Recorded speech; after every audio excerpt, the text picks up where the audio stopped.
Hello everyone! Welcome to episode 15 of Japan Foundation's Pop Culture series and the fourth and final episode in our special Japanese Girls Culture series. I'm Sukuya Mio from Japan Foundation's New York office with my arts and culture team. Today we will focus on Kawaii, the culture of cuteness now associated with Japan across the world. Why is Japanese culture full of cuteness? What is the difference between kawaii and cute? Today, we will delve into the history of how the kawaii aesthetic was created and how it has evolved from 1,000 years ago to the present day, all the while exploring the social background and motivations behind the popularity of kawaii and the cultural influences it has had on the world over the years. Our first speaker is Dr. Joshua Dell from Tokyo. He is a professor at Tokyo Gakugei University and specializes in Q studies, a new academic field. He is a co-editor of the Aesthetics and Effects of Cuteness and the editor of Q Studies, a themed issue of the East Asian Journal of Popular Culture. He has been featured as an expert on cuteness by media outlets such as CNN, National Geographic, The Guardian, and the New York Times. Today, he will give us a short presentation about the history of kawaii from 1,000 years ago to the mid of 20th century. Our second speaker is Dr. Masafumi Monden from the University of Sydney. He teaches and writes on modern Japanese cultural history, fashion, arts and popular culture, gender studies, Japanese language, and international relations, focusing on Australia's ties with Asia. Masafumi is currently working on 2 book-length projects, a co-authored book on Japanese Shojo culture and its cross-cultural influences, and a solo-authored book project about a cultural history of male modeling in Japan. Today, he will give us a short presentation about a history of kawaii since the 1970s. Our third speaker is Dr. Megan Catherine Rose from Sydney. Megan is a sociologist and arts-based researcher at the Vitality's Lab UNSW Sydney, Australia, and an affiliated researcher at the Australian Research Council Centre of Excellence for Automated Decision-Making and Society. She is also Director of Research at a not-for-profit organization, Kawaii for You. Megan researches kawaii across a range of contexts, including kawaii fashion affiliated with Harajiku, anthropomorphic robots, games like Animal Crossing and characters like Rilakkuma and Agretzko. She explores how the cute objects shape and enhance our everyday lives. Today, she will give us a short presentation about Kawaii's power through Japanese alternative fashion community Harajuku as a case study. Our first speaker is Dr. Erika Kanesaka from Brown University in the United States. She is a postdoctoral fellow in gender studies and specializes in Asian American literary and cultural studies with interest in childhood studies, transnational feminism, and global histories of kawaii and cuteness. Her current book project examines the circulation of children's books and toys between Japan and the United States to explore how cute aesthetics have mediated trans-Pacific race relations from the late 19th century to the present. Today, she will give us a short presentation about kawaii's globalization, focusing on the reception in the United States from the perspectives of Asian American girls and women. So now we will begin our program with the pre-recorded presentations from each guest speaker. After their pre-recorded presentations, they will hold a live discussion based on the questions from registrants. After the discussion, we will also have a Q&A session, so please feel free to comment or ask questions in the live chat. We will try to answer as many of your questions as possible. So now let's move on to the pre-recorded presentation, starting with Joshua. I will return later for the Q&A session. See you later!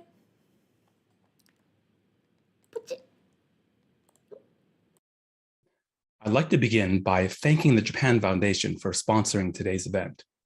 I'd also like to express my appreciation to the organizers, Sakio Mio and Mayasato. Thanks very much for all your help, especially Ms. Mio. Most people think of kawaii as a modern aesthetic that originated in the 20th century, but it has much deeper roots. Today, I want to trace the earliest manifestations of kawaii in Japanese art and literature from 1,000 years ago in the Heian period through the Edo period and right up to modern times. This puppy is 800 years old, yet the essence of its personality still shines through. It was a favorite possession of the Buddhist monk Myoe, who also acquired this, the Scroll of Frolicking Animals, or Choju Giga, which was made perhaps 100 years earlier. Designated as Japan's first ancient national treasure in 1899, the scroll has influenced Japanese art for centuries. It's an early example of the technique of outline drawing that some say led to modern manga and even anime, since the scroll was unruled to tell a story. Now, this is not to say that anime was invented 1,000 years ago, just that modern manga and anime artists knew about the scroll and were influenced by it. The Scroll of Frolicking Animals had no precedent in Chinese art, and pre-modern Europe didn't have anything like it either. Why did cuteness emerge in Japanese art so long ago? And why did people value it through the ages? This question has been a sticking point for scholars. We want to avoid taking things out of their historical context because Japanese people have not existed unchanged since time began. How can we know what people in the Heian period thought was kawaii when the word itself didn't even exist back then? The scientific research on cuteness may offer a solution. This diagram was the first to propose that baby-like features in humans and animals alike can trigger a cuteness response. In other words, that "ah" feeling. The hypothesis is that cuteness encourages us to care for and socialize children, and that this was such a successful evolutionary adaptation that it spills over into anything that reminds us of a baby. Therefore, even though the word kawaii didn't exist 1,000 years ago, we can say that people back then felt the emotion of cuteness, and it was probably triggered by childlike characteristics and behaviors. It's like the taste receptors on our tongues. Sweet, salty, sour, bitter, we can all taste these. But different people like different foods, and even whole cultures might prefer some tastes over others due to cultural and environmental factors. So while it seems that we've always had the capacity to feel cuteness, we still need to figure out why Proto-Kawaii emerged in Japanese art and literature hundreds of years before it did elsewhere. I think this happened due to a set of cultural and aesthetic values that arose in the Heian period and continued to influence Japanese art for centuries. Here they are. Many scholars have traced the influence of these aesthetic values on various Japanese art forms, from bonsai trees to haiku poetry, from Zen rock gardens to exuberant religious festivals. But kawaii themes also tend to have these characteristics. I'll show you another example from the Heian period. This is a passage from the Pillow Book, one of the most famous works of Japanese literature. It was written by Sei Shonagon, a court attendant to the Empress Teishi. This is an excerpt from her list, which catalogs the endearing and adorable. The full list is a remarkably complete articulation of the aesthetic that would later become kawaii. The first item on our list of aesthetic principles is valuing the diminutive, a preference for small things. And here it is. Dolls and all small things are cute. Next is treasuring the transient. The cuteness of baby animals and children is like the perishable beauty of cherry blossoms. It has to be appreciated before it fades away. Next are all items that echo the simplicity of the outline drawings in the Scroll of Frolicking Animals. And finally, there's the overall feeling of delight that pervades both this list and the scroll. The word delightful appears hundreds of times in the Pillow Book, and as one scholar points out, both the Heian court and Heian women's literature idealized laughter and everything amusing. Therefore, though these general artistic principles were widely popular, the earliest work that articulates a specific aesthetic of cuteness is part of women's literature. Let's keep that in mind as we move forward several centuries to the Edo period.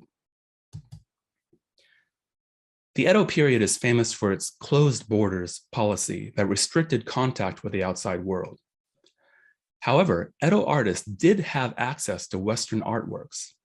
The Kawaii aesthetic made rapid strides during this time due to the combination of European artistic techniques and the long-standing artistic values I just described. In the mid-18th century, an artist named Maruyama Okyo began working in a Kyoto toy shop, painting the faces onto dolls. He later became one of the all-time masters of Japanese painting, and he did it by learning Western realism and then applying it in his own way, that is, naturalism. Okyo sought to represent the essence of his subject, in this case, playful puppies, and conveying their exuberant spirit was more important to him than capturing every realistic detail. The conservative painting schools of the time criticized these puppy paintings, but they were hugely popular among ordinary people. This demonstrates that the emerging aesthetic of Kawaii was more populist than elitist. One of Okyo's students painted this puppy on a fan. By deforming the puppy's body to emphasize its cuteness, this work refines the practice of simplification through outlining that had appeared centuries earlier in the Scroll of Frolicking Animals. These techniques later became the foundation of both kawaii and manga. Utagawa Kuniyoshi was a renowned woodblock printmaker in the 19th century who loved cats. This is a portrait done by one of his students. Kuniyoshi even has a cat tucked into the sleeve of his kimono. His art employs cats in an astonishing variety of ways, such as depicting popular actors as cats. Kuniyoshi also studied Western artistic techniques. Thus, although kawaii has deep roots in traditional Japanese aesthetics, it developed using European techniques, filtered through the playful sensibilities of animal-loving artists. This is important because it means that kawaii is not a uniquely Japanese aesthetic that developed without any influence from the outside world.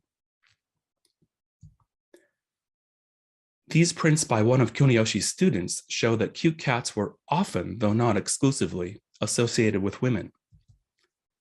At the turn of the century, kawaii began its modern development in connection with girls' culture. Western influences became even more apparent during this time. In 1899, secondary education was made compulsory throughout Japan. The new system gave girls some breathing space between parental monitoring and marriage, especially if they moved to a dormitory to be near their school. A unique culture specific to girls, or Shojo, soon developed. The fact that boys and girls were taught in separate schools helped to make girls' culture unique. In the early 20th century, magazines for girls created a kawaii world that spread across Japan. Modern kawaii culture developed from the illustrators and writers who produced the shoujo image. But it's important to note that they were influenced by lively and continuous feedback from girls themselves in the form of extensive readers' columns in these magazines. Now, let's take a look at three key figures in the development of modern kawaii. Takehisa Yumeji created a signature look for the girls in his illustrations that used Western elements such as long eyelashes and eye makeup. His depictions of female faces, in particular the large eyes, were different than traditional beauty standards that went all the way back to the Heian era of the pillow book. Yumeji referred to his designs as kawaii, which helped make the word more popular. In 1914, Yumeji opened a shop in Tokyo, and the word kawaii appeared on the first flyer advertising the shop. A few decades later, Junichi Nakahara became the most popular illustrator. Like Yumeji, He mixed traditional Japanese and Western elements in his work, but Nakahara enlarged the eyes even further. Nakahara had made French-style dolls in his teenage years, and the eyes of his Shojo illustrations look like shining glass doll's eyes. There is still a shop in Tokyo that sells his designs. Many of the customers are lifelong Nakahara fans who are now in their 80s or even 90s. After the war, a Nakahara protege named Rune Naito appeared. Naito's signature style included large heads and eyes, small foreshortened faces, thick outlines, and vivid colors. Naito created over 10,000 designs over the course of his long career. He also did illustrations for early gay men's magazines and is still celebrated in gay culture, as you can see in this flyer. We're talking about girls' culture today, but kawaii is also very much a part of gay culture in Japan.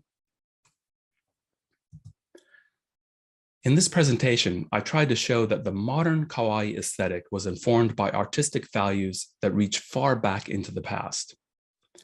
As it developed through the centuries, kawaii increasingly drew inspiration from outside Japan.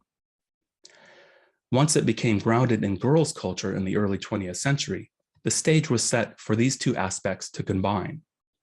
This combination is what propelled kawaii to become globally popular. Thank you very much.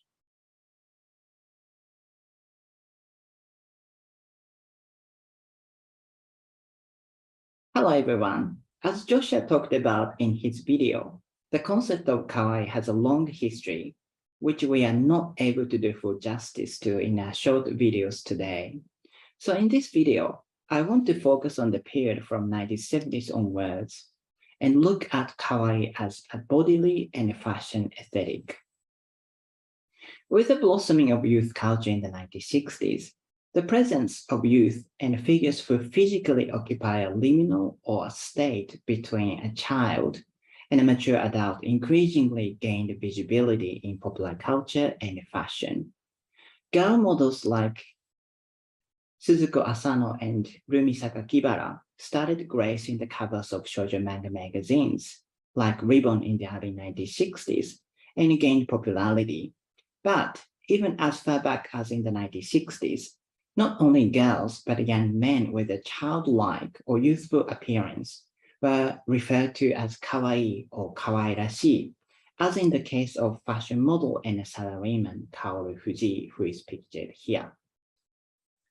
The 1970s is probably the first decade where a star was celebrated for embodying girlish kawaii aesthetics.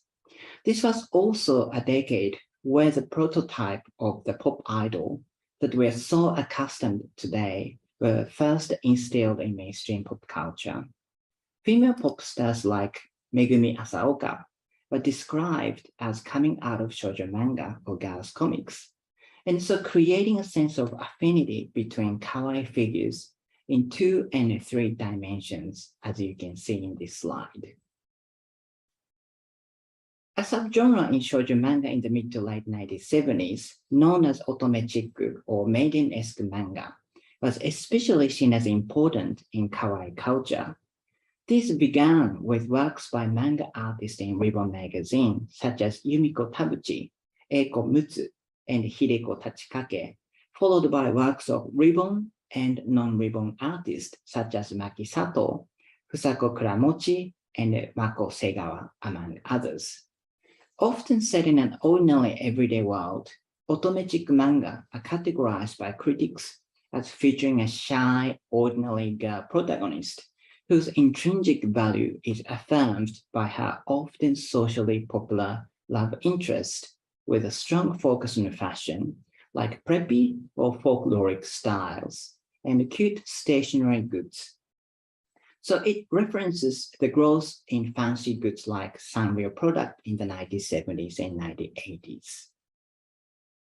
As we have seen, cute girlish models were already appearing in magazines for young girls in the 1960s, but this bodily aesthetic also began to filter through to high fashion modeling in the 1970s. Fashion and lifestyle magazines for young women such as Anan and Nono were launched around this time. The 1970s was said to be the first decade where young women with disposable income were regarded as target consumers and started asserting their presence in consumer culture. These fashion and lifestyle magazines for women marked the shift from the main role of young women as housewives and mothers towards a focus on women as consumers of fashion and luxury items. Anna magazine featured tall and slim models like Risa Akikawa, who is pictured on the left. But Nono started using models who are much shorter, slightly chubbier, and with cute faces like Anna Yuki and Tami Nakajima. When I interviewed Tami Nakajima, she actually told me that her popularity as a model was because she looked relatable to the actual readers of the magazine. So tall, svelte, haute couture glamour may have been a dream available to the few, but kawaii was an achievable look for many. The 1970s saw further visibility of kawaii in fashion culture, particularly in consumerist culture.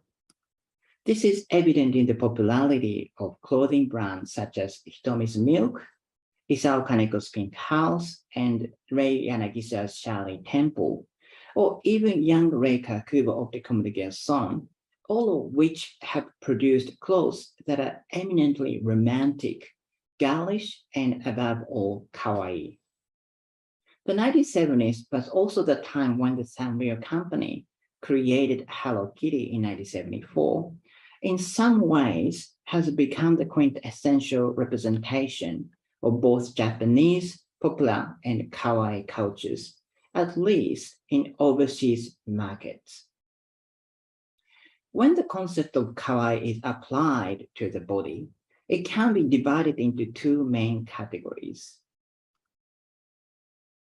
A physical kawaii aesthetic, a person with youthfully proportioned fine facial features, and kawaii as a sign that is constructed by props such as hairstyles, clothes, and makeup. While the 1970s idols like Megumi Asaoka combined her natural physical aesthetic with dresses that reinforced her kawaii appearance, the 1980s saw an increasing separation of the two categories. 1980s pop star Seiko Matsuda is a good example of kawaii as a sign of performance.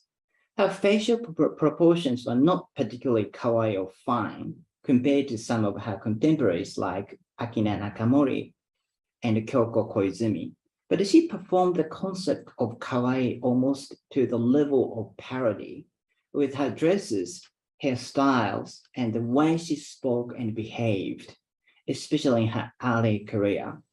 However, this was extreme, and most people regard it as kawaii a mix of both natural features and signaling. Pop idols like Matsuda and her rival Nakamori contributed in spreading kawaii aesthetics in many ways. For example, ballerina-like frilly dresses were an unofficial uniform for many female pop idols in the early to mid-1980s. And this highly girlish look was not only appealing to male fans, but also young girls, for many of whom becoming a pop idol was a dream profession, precisely because they could wear such dresses. And by the way, Momoko Kikuchi is considered to be one of the first female pop idols who have appeared on stage wearing sort of ordinary everyday clothes, although they must have been purchased in Harajuku with quite expensive prices around in 1985-86. Some idols were also identified with maramoji, literally round letters, the writing style associated with youth in the 1980s. This writing style was often perceived as childlike and kawaii, if not immature and unrefined. It is amusing that some businessmen who grew up in this era still use it today in their 50s, so you can see how influential this can be. The subculture of Olive magazine followed in the 1980s and 1990s. Olive, a now discontinued magazine for romantic girl culture, marked the beginning of kawaii as a mode of fashion in the 1980s. Two main kawaii styles subscribed to by Olive were frilly and less adorned romantic girlish dresses associated with brands like Kaneko's Pink House, and secondly, a cute boyish style with very short hair, an androgynous and a childlike aspect of kawaii, which could be adopted by both girls and boys. Popular band The Checkers and its vocalist Fumie Fuji was particularly influential in this style, spreading what is, from today's perspective, kawaii style among boys and young men. The idea of kawaii further diversified in 1990s onwards. Many pop idols in the early 1990s combined essentially kawaii physics with a more mature sense of beauty, like Arisa Mizuki and Yuki Uchida, both of whom are still active in Japan's entertainment world. And more mature stars like Tomomi Kahara, wearing a Prada dress while appreciating Hello Kitty goods in the mid to late 1990s, being responsible for the revival of Kitty-chan among older consumers. And also a very famous pop diva, Nami Amuro, wore this Burberry blue label miniskirt when she was having a press conference when she was getting married. And this look was also called very kawaii as well. As Lola Miller points out, kawaii has not only been used to describe straightforward, hyperbolic cuteness, but it can also combine the elements of cute with seemingly opposing qualities, such as grotesque or erotic, like guro kawaii, kimo kawaii, and ero kawaii. Youth often seeks to differentiate itself from adult culture by their own signs and in-group language, like the Californian Valley Girls. In some way, we might consider kawaii to contain a measure of malicious compliance. In highly gendered culture, adopting an exaggerated version of femininity is one of the most difficult for the authorities to criticize. So, what this brief history of modern kawaii tells us is that, just like beauty, kawaii is a subjective construct that is in the eye of the beholder. Kawaii as an aesthetic concept can vary according to the aesthetics of any given period. And this diversification of kawaii reminds us that kawaii is, after all, an adjective in Japanese. Thank you. Hi, thanks so much for coming to today's panel. My name is Dr. Megan Catherine Rose, and I'll be presenting my research team's presentation, Kawaii Power, New Materialisms in Girls' Kawaii Fashion in Harajuku, Tokyo. Today's presentation draws on my collaborative research with stakeholders in the Harajuku area. This includes Rei Seonji, former Gothic shop and tea room owner in Harajuku, now Regional Revitalization Campaigner assigned by the Cabinet Office in Japan, and Haruka Kurabayashi, Harajuku fashion model and Harajuku community advocate.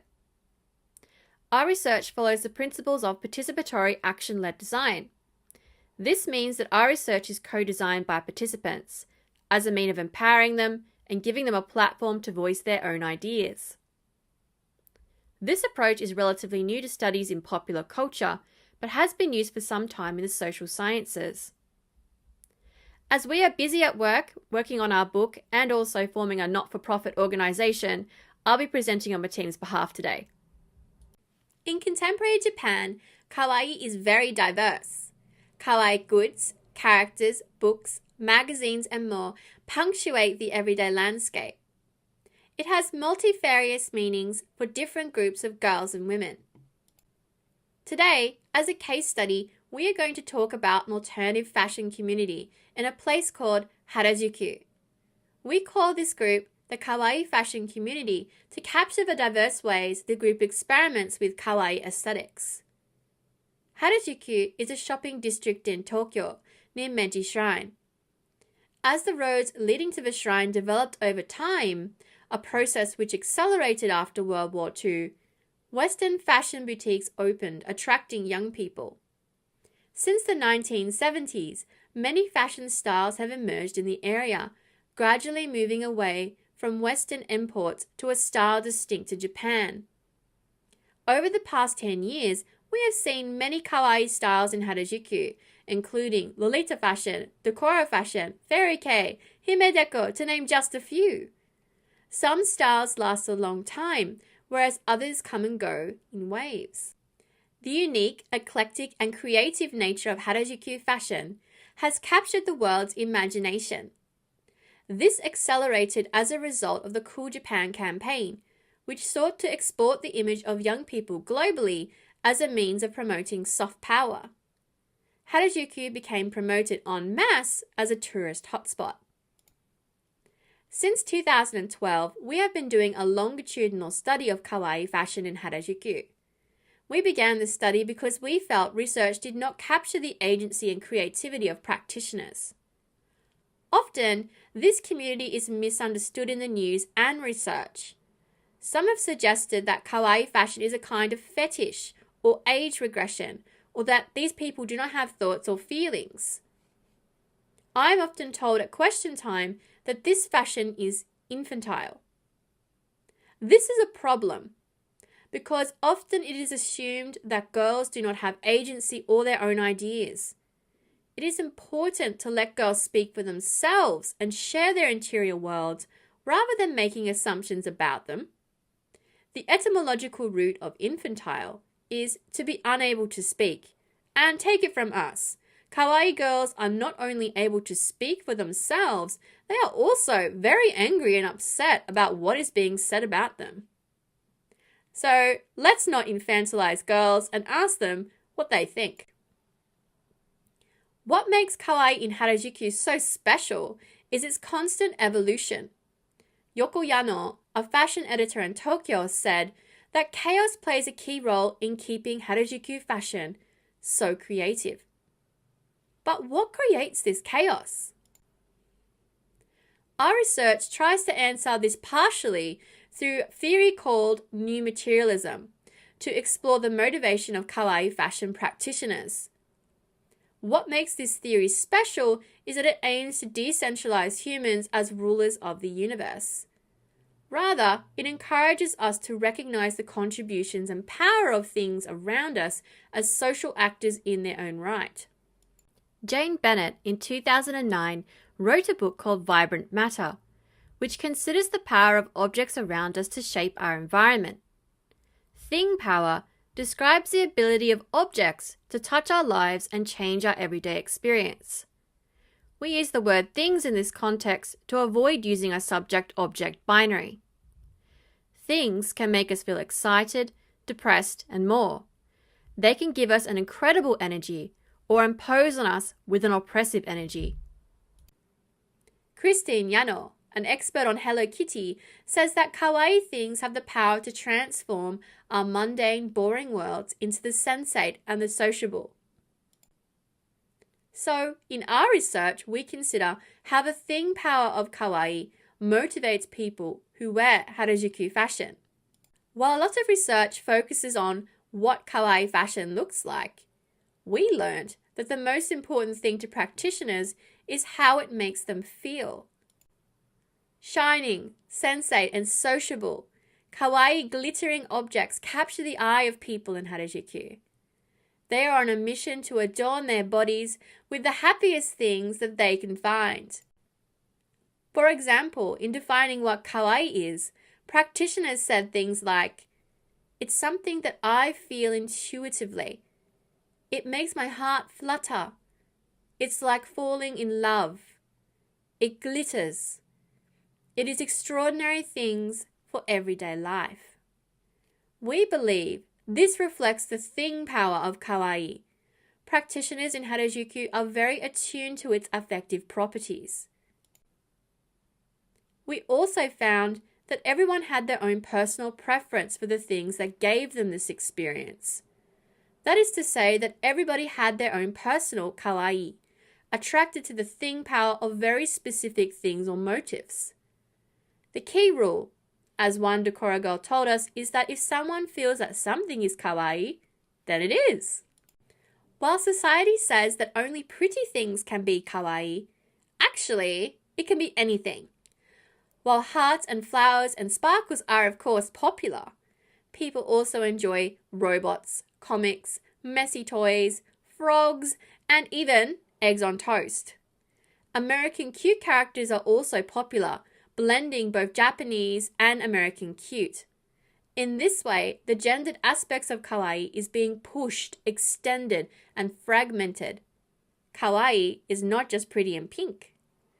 This chaotic and eclectic collection of kawaii reflects the bold, wild, and loud appearance of kawaii fashion in Harajiku. The pursuit of one's personal kawaii creates the illusion of chaos that Yagi talks about. We found that Harajuku girls are less interested in making a message to their clothing per se.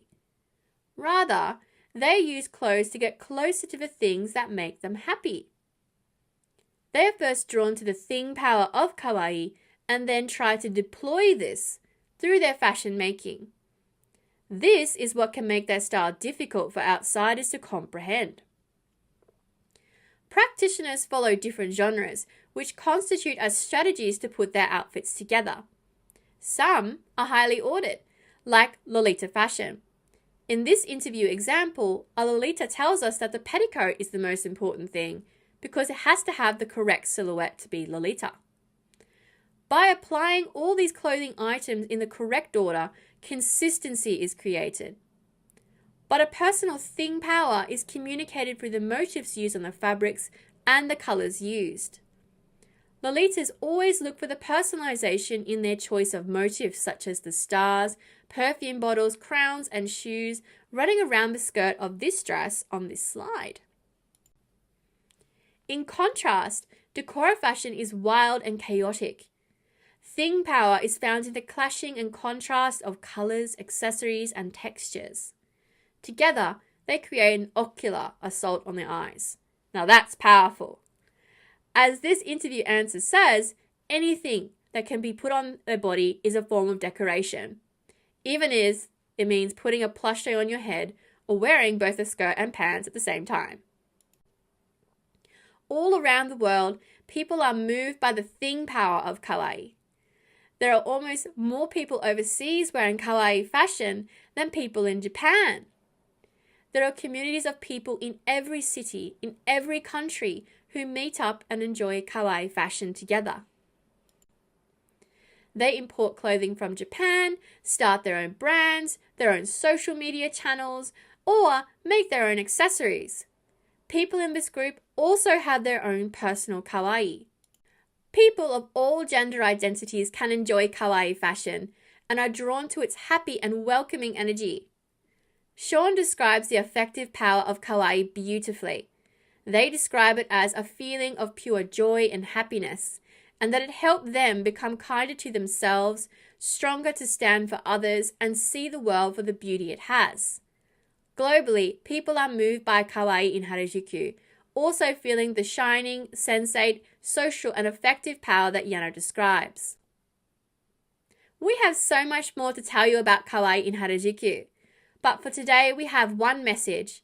Kawaii has an incredible power that can energize us and make us happy. Girls and young people in Harajuku are really attuned to this and use this power to effectively charge their outfits. Thank you. Bye!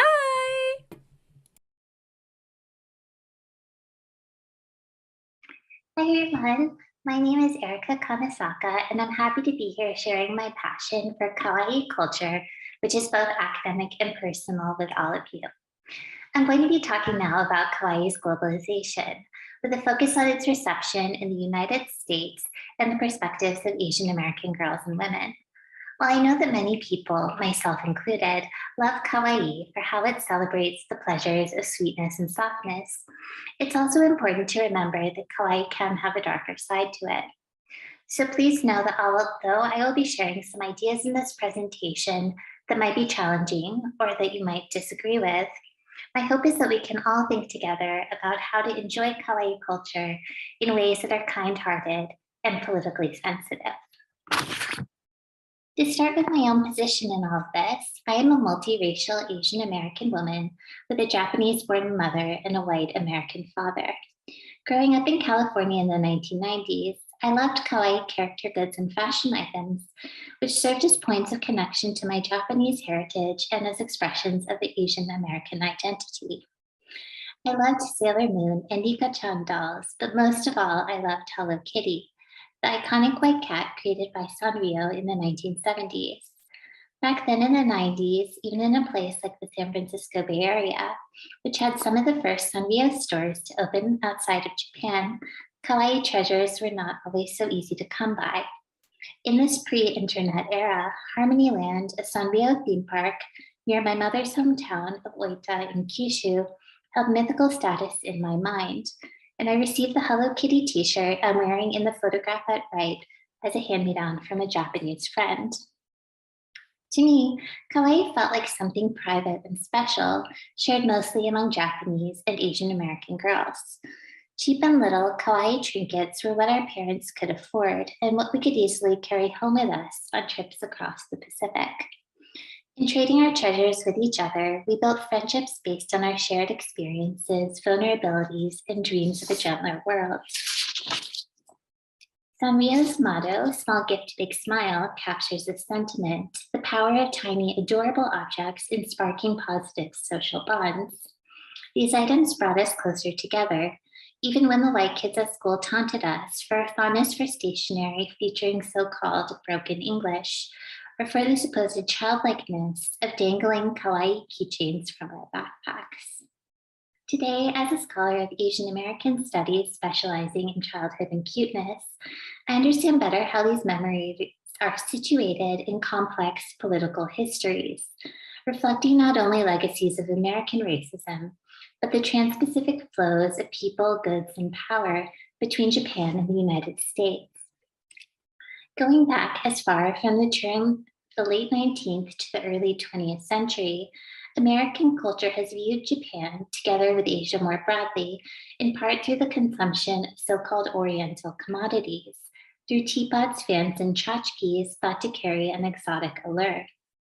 Historically, Japanese toys and other children's products were prominent exports to the United States, where they reinforced racist beliefs in the supposed childlikeness of Asian people.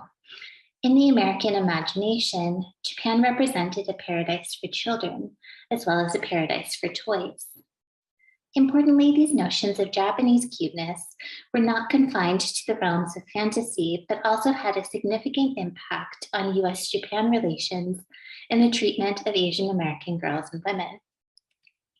For example, Kathleen Tamagawa, a half-Japanese, half-white woman born in 1893, describes her experiences of being treated like a Japanese doll. She writes, "I felt myself to be a comicality, a toy. I was often spoken of as a Japanese doll, or worse still, as the cute little Japanese." During this time of rising yellow peril discourse, when Asian immigrants faced exclusion and discrimination, the image of Japan as a cute paradise enabled white Americans to compartmentalize the perceived threat of Asian takeover. So even as they lobbied to ban Japanese immigration, they welcomed Japanese dolls and playthings into their homes. To illustrate how notions of Japanese cuteness became embedded in fears of the yellow peril, we can look to this photograph from 1920, which appeared in the San Francisco Examiner under the headline, "Cute but Yellow." The photograph shows a young Japanese American child being examined by two congressmen. The caption elaborates, "Here is one of the chief causes of California's fear of the Oriental flood." During World War II, these American fantasies of Japan were no longer sustainable, but they reappeared again after the war alongside the rise of the kawaii aesthetic. Global kawaii mania did not truly explode, however, until it became incorporated into Japan's national branding. In 2002, the American journalist Douglas McGray published Japan's Gross National Cool, an article that identified the global appeal of Japanese popular culture. McGray observed the popularity of Hello Kitty and other Japanese cultural exports in the United States and argued that this cool factor could lend Japan what the political scientist Joseph Nye calls soft power, or the power a nation assumes through attraction and influence rather than through coercion or force. In response, Japan launched the Cool Japan campaign, a project designed to promote Japanese culture to the world. I remember my mother giving me the Cool Japan folder I left in 2006 and feeling skeptical of the concept that I would be proven wrong. The scholar Castiniano gives the name pink globalization to the unique role that Kawaii culture has played in this phenomenon, disseminating Japan's cute face to the world. For example, Hello Kitty assumed the position of an official tourism ambassador of Japan in 2008. Accordingly, since my youth in the 1990s, I've watched Kawaii evolve from its original forms into a global aesthetic that many white Americans now not only embrace, but over which they sometimes claim cultural ownership. In 2004, Gwen Stefani began appearing with an entourage of Japanese and Japanese American women, whom she called the Harajiku Girls, before launching her Harajiku Lovers label of Kawaii-inspired goods. This line of perfumes, bags, and other fashion items remains popular today, despite having faced accusations of cultural appropriation for over a decade. Similarly, Avril Lavigne's 2014 music video, Hello Kitty, encountered backlash for stereotyping and fetishizing Japanese culture via kawaii style. Beyond these more controversial examples, kawaii has gathered diverse fandoms across the globe, with young people forming kawaii communities through conventions and social media. Although many of my Asian American students are critical of some members of these communities, so-called weebs, for fetishizing Japanese culture, they themselves often confess to owning kawaii-inspired toys and accessories as symbols of Asian American identity. Catering to this demand, the Asian American-owned brand Smoko sells plushies and other goods in the shape of Pan-Asian food items like dumplings and bubble tea. Asian American perspectives are too frequently dismissed in public debates about the appropriation and fetishization of Japanese culture, written off as less significant than the perspectives of Japanese people. Admittedly, having grown up in the United States, I cannot fully speak to whether certain representations are accurate, nor to how they are received inside of Japan. As is probably evident from the narrative with which I began this presentation, the fantasies that American culture spins about Japan as a kawaii paradise are in part my own. However, given the echoes of earlier histories of Orientalism in the contemporary reception of kawaii culture, I think Asian American girls and women are uniquely positioned to comment on how these representations can have the potential to reinforce our objectification under a white gaze. Having grown up in a white-dominated society, many of us recognize the violence that often hides within the desire to consume exoticized difference, a dynamic that the scholar Leslie Bowe characterizes as racist love. For instance, the Korean American writer R.O. Kwon points to these harms in an article titled "Stop Calling Asian Women Adorable," published in the New York Times in 2019. She writes that calling Asian women adorable, particularly in professional contexts, is a racism of flattening and erasure, a continuing unwillingness to recognize Asian people as full human beings. It's also, even in the most progressive corners of this country, an acceptable variety of racism, one that dresses up its violence in praise. Because Asian American girls and women continue to face the violence that attends fetishization in both its everyday and more traumatic forms, kawaii fantasies can recall our experiences of limited personhood. In response, a number of Asian American and Asian diasporic girls and women have endeavored to challenge, reject, or subvert the kawaii image. To take just one example, the Japanese-British pop star Rina Sawayama appeared in 2016 in a series of portraits titled Asian Beauty. The photographs depict Sawayama with anime eyes drawn over her natural eyelids and the word kawaii written over her brow. She explains, for a lot of women in Japan, these are the expectations people put on them, from anime culture, kawaii culture, that can really put women at a disadvantage, objectifying and infantilizing them. Still, for me personally, my awareness of the complex gender and racial politics underlying kawaii does not mean loving it any less. I continue to take comfort in kawaii aesthetics for the nostalgia that it holds, for allowing me to dwell in fantasies of innocence and sweetness. Fighting the harms we encounter does not always necessitate assuming a strong-armed approach, and I will always admire how kawaii's purest expressions find power in softness. In a world that feels harsh and alienating to many of us, I would not deny anyone these comforts. I only hope that kawaii consumers and fandoms outside of Japan might treat the aesthetic with the same gentleness that it ideally celebrates, acknowledging the sensitivity of consuming an aesthetic not originally your own, and pushing it back against the moments when discourses of cultural ownership devolve into bullying and harassment. At its best, kawaii suggests that there is something lovely about vulnerability, expressing the desire to care for others and be cared for in return. If you're curious to learn more, here are select sources and recommended readings on kawaii globalization in Asian America, all of which were written by Asian American women scholars. You may wish to pause the recording to copy them down. Thank you so much, everybody, for listening. Please feel welcome to contact me via my website, Twitter, or email. Bye.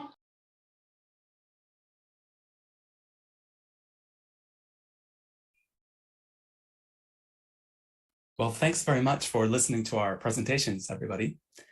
We're going to start the discussion time now. We received questions from all over the world, and we're going to answer as many as we can.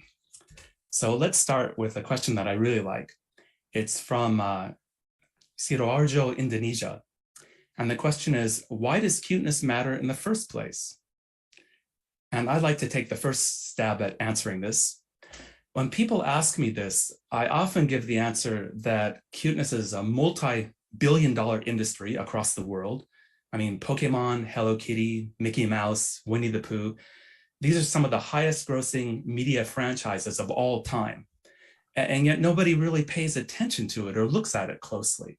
So that's one reason. But personally, I have another reason for studying cuteness. I've lived in Tokyo for quite a long time, so I always knew about kawaii because I can see it in many places. But about 10 years ago, I was walking on the street and I noticed some road construction happening. And you know, they put up those barriers that are usually orange and white to keep people away. But this time they had green frogs on them, like not stickers, they're actually made to look like frogs. And then I started noticing other ones that looked like rabbits or Hello Kitty. There are 6 or 7 different designs. And I was like, what's going on? I mean, I understand kawaii as a kind of fashion or accessories or products, but why are these road construction barriers here?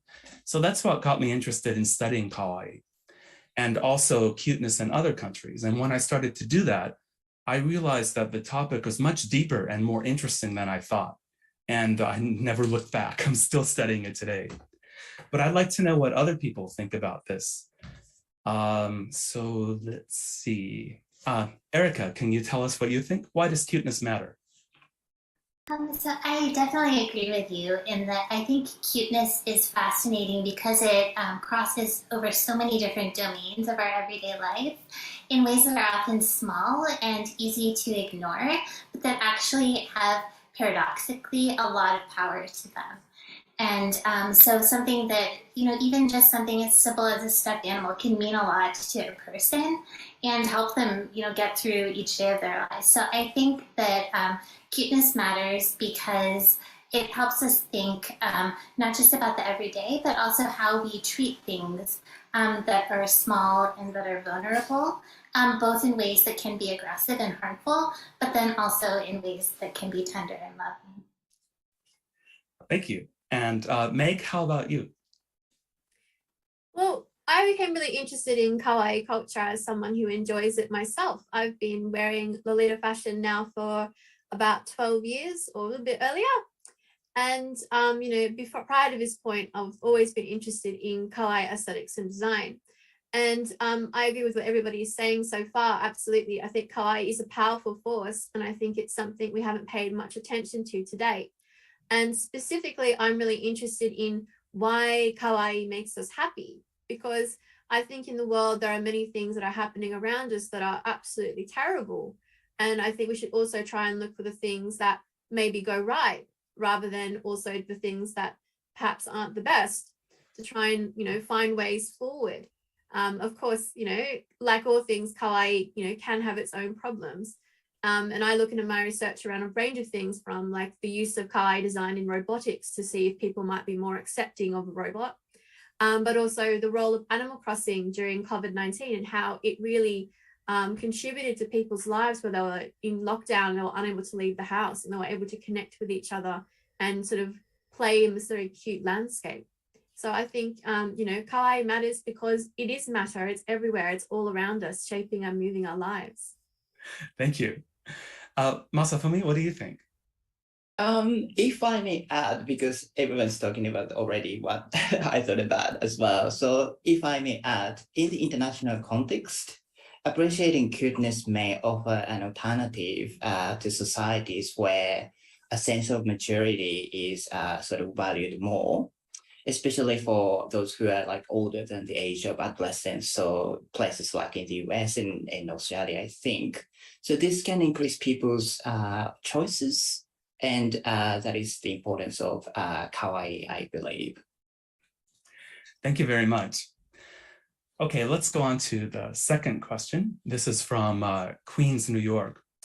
What's your favorite moment or character in Kawaii history, and why? Meg, could we start with you, please? Sure. So I think I have many favorite moments, but I think the top fave would have to be when Christine Yano broke the world by saying Hello Kitty is not a cat. Perhaps you guys remember seeing that in the news. In writing about that experience, Yano said it was basically a comment she made at the end of an interview very hurriedly, because that was a message that Sanrio wanted to send, and it was about Kitty-chan being actually a character with a family and a life that might be a bit more complicated than our little feline friends.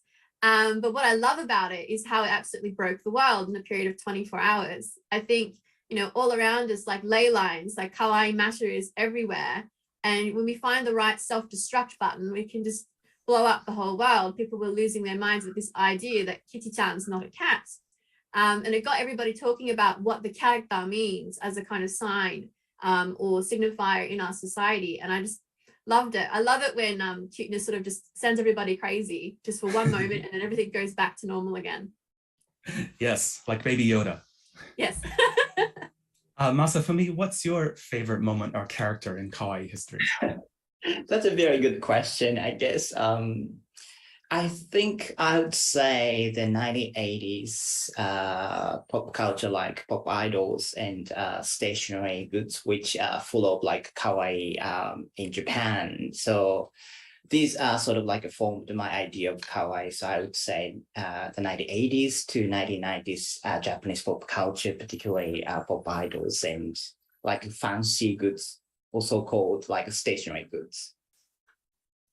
Great. Okay, how about Erica? What do you think? So I love this question. There's so many things, but I did want to give a shout out to Animal Crossing, because I think, and Meg mentioned it before, and I completely agree with her. I think that Animal Crossing was such an important moment for Kawaii globalization.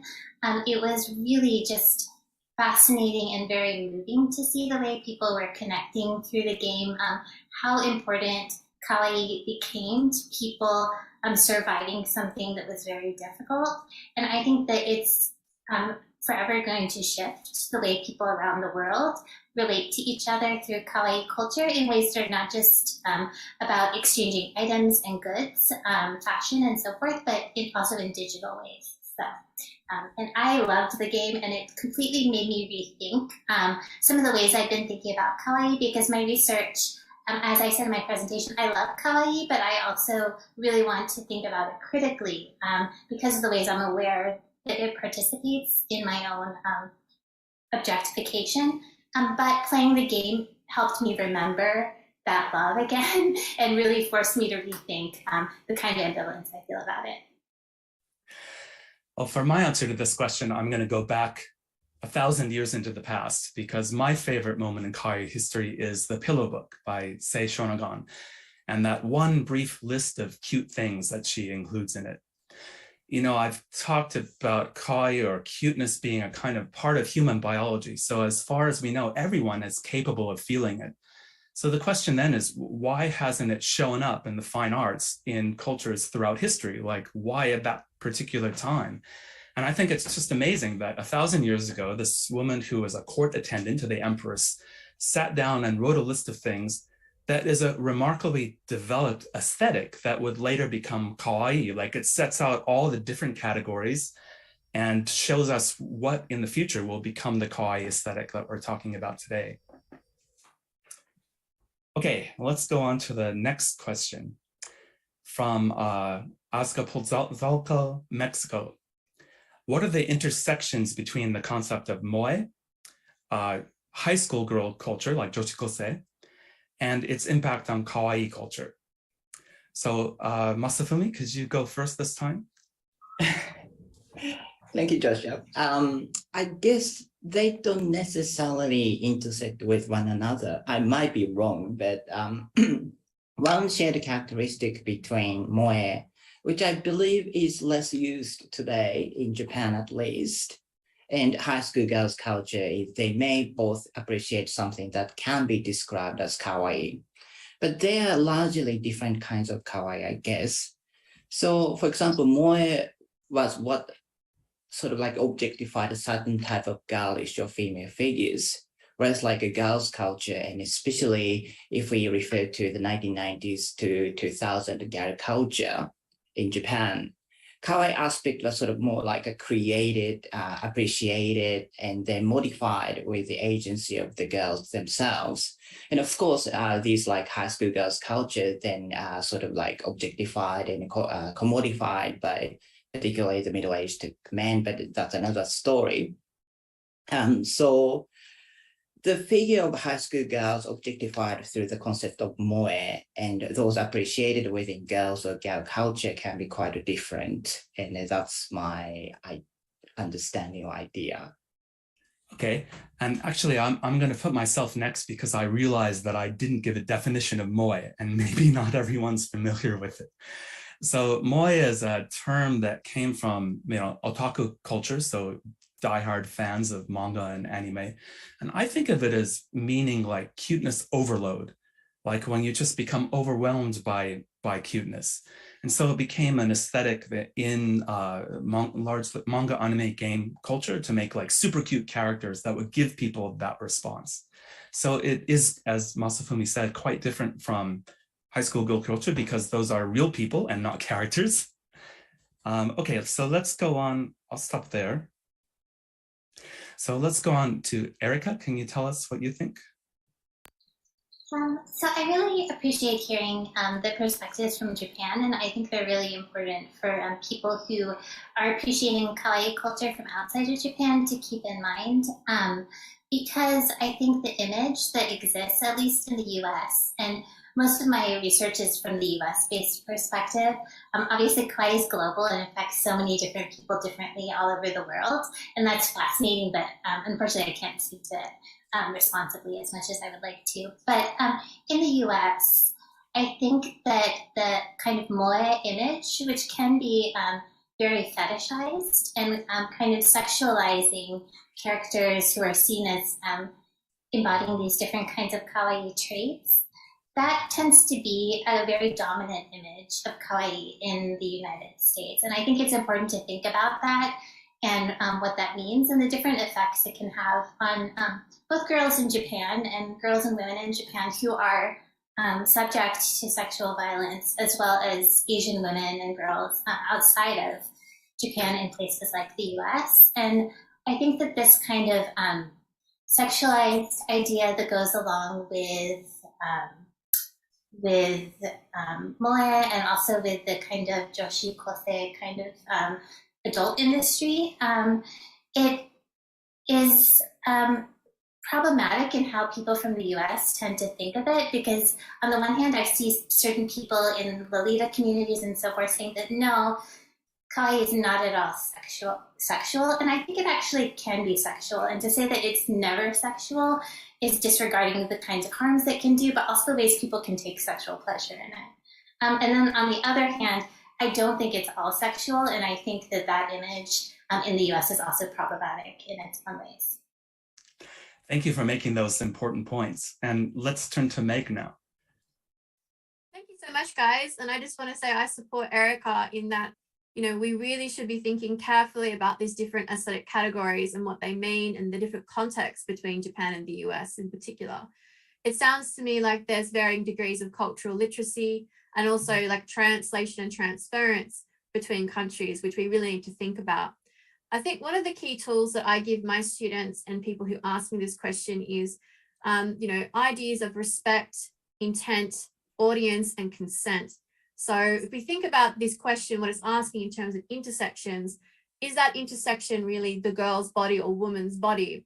And is that, body physical? Is it representative? Is it a character or not? So some scholars argue that cartoon versions of schoolgirls do not correlate to actual bodily schoolgirls, for example. So in the context of kawaii fashion, so where I specifically research this aspect of girls' culture, the audience is other girls typically. The intent is to, express one's joy of kawaii culture, probably for other people who also understand this community because it's a subculture. And typically speaking, these girls do not consent to being sexualized. So even if kawaii culture can be sexualized, they don't consent to that. So it's really important to think about bodily autonomy of these girls and women and how they feel about that kind of sexualized gaze. So, in comparison, in idol culture or in moe culture, the intent is to create that cute overload, which may or may not be sexual. It can depend on the audience member. The audience, as I just said, can actually vary. There are women who also enjoy moe and they don't see anything particularly sexual about that. And consent is negotiated. Some people offer enthusiastic affirmative consent and other people don't. For example, there are maid cafes internationally who feel that it's not an expression of sexuality, so they don't consent to that view of them in particular. So I think at the end of the day, it's all about, intent, audience, respect, and consent. And at the center of all of this should be the views of women and girls and their bodies and how they feel about that. And in also thinking about representations of girls, how is consent conceptualized and negotiated? So I think that's kind of my own perspective. I kind of view moe and kawaii as different, but I think, it depends on the context. Thanks very much for that. And I hope everyone remembers those are really great categories: audience, intent, consent, and respect. Okay, for the next question, I've actually grouped 3 questions together because they're quite similar. So please keep track of them all. And the first one is from Denpasar, Indonesia. What is considered as kawaii and not kawaii? Second one is from Japan. Is kawaii considered an appropriate adjective to describe a person, or is it just for cute stuff? And the last one from the Philippines. In Japanese beauty standards, what's the difference between kawaii, bijin, or like beautiful person, and kirei, or like pretty? And maybe can we start with Masafumi on this one? Are we going to answer all of the 3? any of them that you like. You can choose. Okay, so for the first one, I think what people find kawaii and not kawaii depends on their subjectivity. So as I said in the video, what is kawaii is usually on the eye of the beholder. And from a perspective of someone whose first language is Japanese, kawaii is usually an adjective. And in Japan, it is often used to describe someone's appearance. But we don't usually distinguish when we use it to describe a thing like a stuffed animal or the person's appearance. So whether it is appropriate or not depends on the context. So who uses it, to whom, in what context or place, situation, intentions. And Japanese language is a high context language. So always sort of need to assume what the person's intention is by saying this. So as long as you don't sense like a negative intent, then you can take it as a compliment, I guess.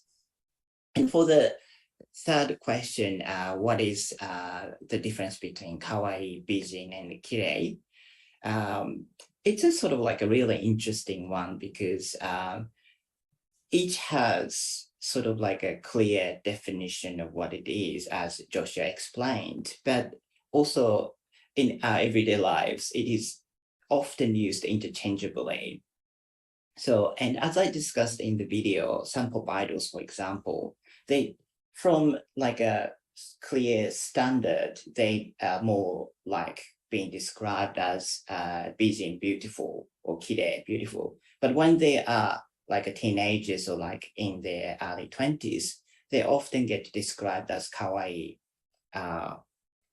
even though like they're like beautiful to like an ordinary standard. But when they get to the age of 30 or 40s, almost always they get to be described as bijin, or kirei, beautiful. So it's sort of interchangeable, but also kawaii is has a sort of like element that you look like youthful or young. So that's a sort of like a difference between bijin, kirei, and kawaii, in my understanding. Thanks very much. Meg, how would you answer this? What is kawaii and what's not kawaii?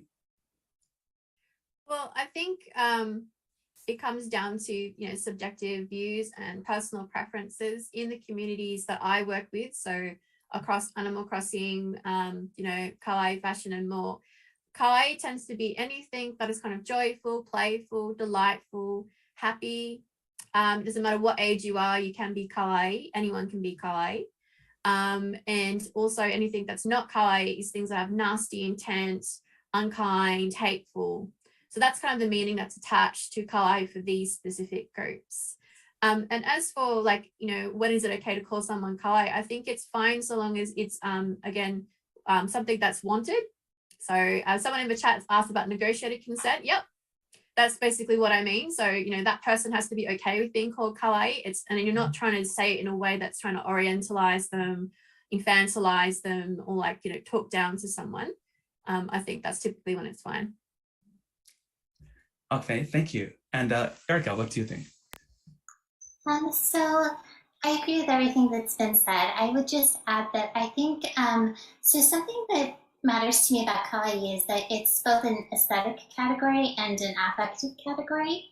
And so as an aesthetic category, even though it is subjective, we're sort of in deciding what is kawaii and what is not, which is of course different for every person. We're also kind of engaging in a conversation with each other, both about what we think is Japanese or what we think is cute, what we think is something we value. And I think that those kinds of debates we have are important. So for example, my graduate advisor, Leslie Bowe, has done work on racist cute, looking at objects that some people might deem to be racist and some people might deem to be cute because they embody a kind of kawaii aesthetic that has been transformed in the US in ways that can embody aspects of racist caricature. And so for some people, they might be cute, for some people, they might be racist, and for some people, they might kind of float between both at the same time. And so I think, yes, it's subjective, but it also matters where you're coming from, and we need to debate these questions. We can't just leave it totally up to subjectivity. And then as far as the question of is it appropriate, I think politically, of course, in my presentation, I shared the article that says, don't call Asian women adorable. But on the other hand, like I'm somebody who has loved kawaii as a way of expressing my own identity in a way that I actually take it as a huge compliment to be called kawaii. But like Meg said, it depends on the context. So Aro Kwan was looking at mostly like professional contexts where as an Asian woman presenting her writing would not be taken seriously. And the compliments she would get from white readers would be, oh, you're so cute. And so in that context, no. But in some contexts, it is very much something we may want to embody, especially when you felt maybe, at least as I have, that you've been shut out from certain other aesthetics.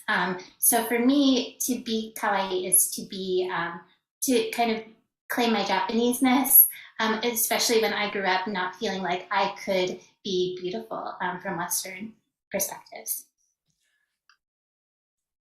I just wanted to add one thing related to that that's more like a question for you guys. I've often read scholarship in Japan that says there's a separation between the ideal of beauty and the kawaii. And it goes along the lines that Erica just said, that beauty is often considered here to be something of a kind of elevated aesthetic and kind of cold, and also something that is kind of either you have it in your DNA and you're lucky, or you don't. But not so much aspirational. But kawaii is something that anybody can aspire to, because you can express kawaii in all kinds of different ways. Is that something that resonates with you guys?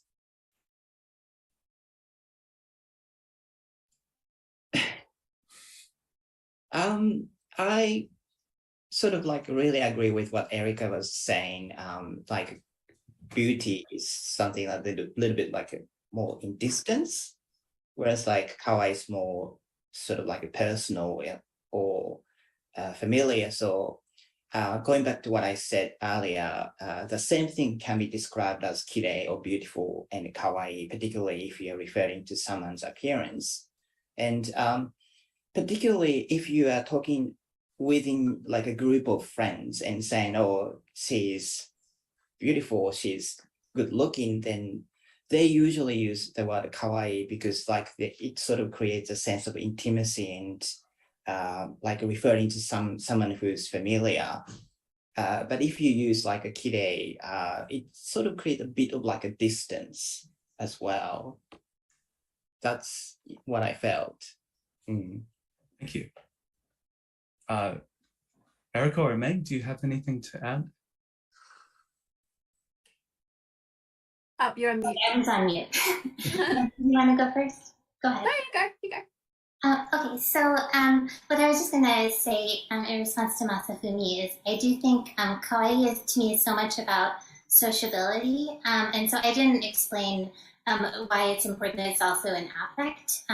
But Hiroshi Mitono's work, I think, on this is wonderful. So he theorizes something called a Kawaii Spiral, where a cute object allows people to come together. So when you see something kawaii, you smile and you feel happy, and that happiness is transferred onto the people around you, and it's mutually reinforced, so that person's happiness makes you more happy. And so that's one reason I love kawaii, is because it has a kind of more sociable or welcoming feel to it, which I do think also ties into different beauty aesthetics and the accessibility of kawaii to people of different identities. Mm-hmm. I think what you're both saying really resonates for the Harajiku fashion community in Japan that I work with.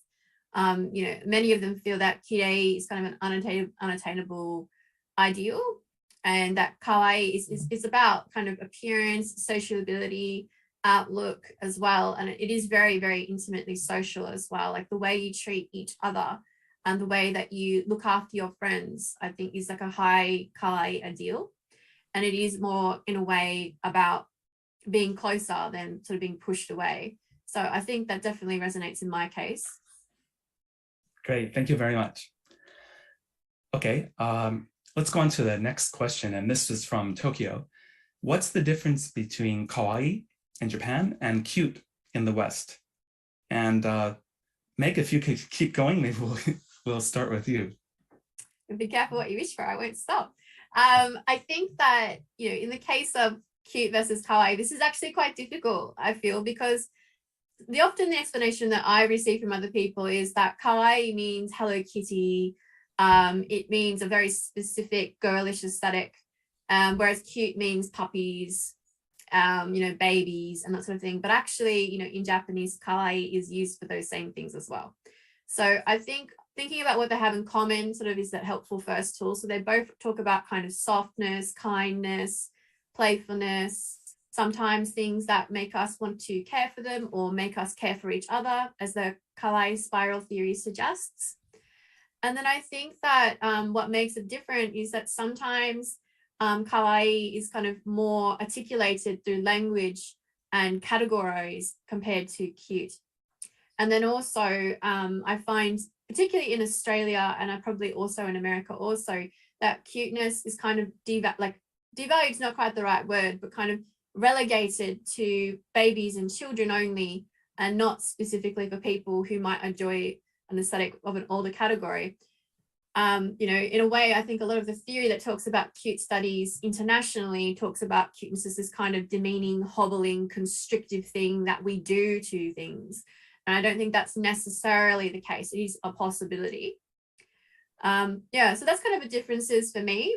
And I think also when people think cute, they also think of like kids' toys or cartoons, which again just falls into that sort of childhood category. Great, thank you for that. Masafumi, what do you think about this?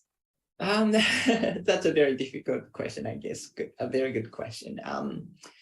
I have an impression that kawaii has, like, in using the word kawaii, its aesthetic condition is somehow more emphasized, whereas like a cuteness, as Meg just said, it can be quite sort of like a general sort of things talking about or referring to something that is more like a child or like a pet or a little bit more specific, whereas like kawaii has like a greater, wider use in terms of describing aesthetic condition, and like can be used to something that is not necessarily limited to like the sort of like a cultural arena of children. So it can be used to some or something that is targeted at like a much older audiences. Oh, good. Thank you for that. Let's see. Let me talk about this just for a moment, and I'll reverse the question a little bit, because we've heard about what kawaii is thought of in other countries, but not what cute is thought of in Japan. Because in Japan, people sometimes do use cute, often written in katakana or in English. And the research has shown that people associate it with slightly different colors, like more bold primary colors for cute, more soft pastel colors for kawaii. So cute seems a little bit more in your face, maybe. And it might have to do, I'm speculating here, but maybe it has to do with associations of American culture in general in Japan, which is a little more direct, individualistic. So cute in Japan, when people use the word cute, they're still feeling the same kawaii feeling, but they use it to describe slightly different things because it has a little bit of the taste or associations of places outside Japan. And finally, let's go to Erika for this question. So I think my understanding of the differences, which I think it's very important that we don't essentialize. So like all of my co-panelists have said, there's a lot of fluidity, and these terms move and different objects move, and there's not a stark difference between East and West Japan and outside of Japan. But part of my understanding of cute comes from looking at the history of cuteness in the United States, which cuteness was originally an American term, and it comes about around the late 19th, early 20th century. It was very much linked to objects, and then it was linked to animals, and eventually it was linked to people. And from my research, I've discovered that the first time it was linked to people was in a racist song that was about a Chinese American child called Little R. Sid, the cute Chinese kid. And so I think this shows the way that there is more of a kind of tone of aggression and even a kind of demeaningness that can go along with the word cute. And obviously it's not always that way in the West, and it can be a very happy kind of aesthetic in the West as well. But I do think that there is that kind of aggressive undertone to it that's much more prevalent from my observations in the US than you might see in a place like Japan. And in terms of kawaii in Japan. And so and you can even see this continuing into things like Looney Tunes and the way like Tweety Bird is both cute, but then also has like a little bit more of a kind of sinister quality. And of course, you can see that too sometimes in Japanese kawaii characters. But I think that for me is something that I still see continuing in the ways that American people still continue to use cute as an insult. And yeah, so I'll stop there. But. No, that's great. And actually, we have another question that's slightly related to this. So let's go to that now. And I think, Erica, I'll ask you again to answer first on this. So this is a question from Quezon City, Philippines. As an avid consumer of media from the East and West, I often find that depictions of cuteness in the media are somewhat negative. That is, someone who is perceived of as kawaii or cute may only be perceived so for their appearance, and any other defining qualities they may have are often disregarded. Does this particular perception of kawaii, cute, have any historical roots? And should modern media continue this representation or improve on it? And I guess there's a related question, sorry, just before you answer, which we kind of mentioned a little bit before. There was another question from Cebu City in the Philippines to ask whether or not kawaii culture is connected to infantilization. So you can also address that if you want. Erica, what do you think? So I think at least in the US context, cuteness is an aesthetic linked to people who are young, to people who are feminine, and sometimes specifically racialized as Asian. And in a society where like adult white men hold most of the power, I do think that there can be a kind of diminishing quality to it. But in so many ways for me that undermines the agency of kawaii, the pleasure of kawaii, and the creativity behind it. So something I really appreciated about all of the presentations, but I think Meg focused on this specifically, is thinking about the ways that there's an incredible amount of richness, diversity, and creativity in cuteness, and it's a way of expressing playfulness and whimsy, that it's important, even though it is something that's can be demeaned by culture at large, to recognize that there's so much more to it, and that it actually can do something really wonderful for how we relate to each other, I think, in its most ideal forms. Thank you. And Masafumi, what do you think about this question? I don't have much to add, but to Erica's comments. But if I say something, then I would say often kawaii is used to describe cultural products that are sort of like first and foremost related to children and women, particularly young girls. And there's a sort of like a modernist tendency where anything that is considered as masculine considered to be more serious and more important. And that's why many sort of like object or culture that is described as kawaii, which are sort of like have the impression that it is for women or children, but sort of like perceived as sort of like less important and less serious. And like the second wave feminism didn't sort of endorse that idea as well. And the third wave feminism, I think Erica can help me saying this, but sort of like try to reclaim this idea about girls as an empowerment. But so this sort of contributed to the idea that anything that is kawaii is considered to be or perceived as negative or less important. Or less favorable in particularly places like the West. Okay, thank you for that. Let me just add one thing that Erica mentioned before, that cute was used negatively historically. And we can still use it that way, because the word cute originally came from acute, meaning clever. I mean, it's a sharp angle, but at the time it meant clever. And you can still say now, like, don't get cute with me, means don't be too clever. You can also say, oh, that's cute in English. You can't really use kawaii in that way. I mean, you can, but people don't usually use it that way. But I have to say that according to research that I participated in that interviewed hundreds of people in the US, for most people, those negative qualities are not so closely associated with cute anymore when they use it in their daily life. So I think when we look in the media, we have a different kind of representation or portrayal of cuteness, because journalists are trying to inform or instruct or entertain, and they tend to bring in those other opposing qualities that people may not use as much in their ordinary life.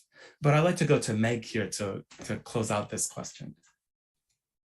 I think it's an excellent question. I think it's one we need to carefully consider. And it really depends on sort of where you situate what kawaii or cuteness really is.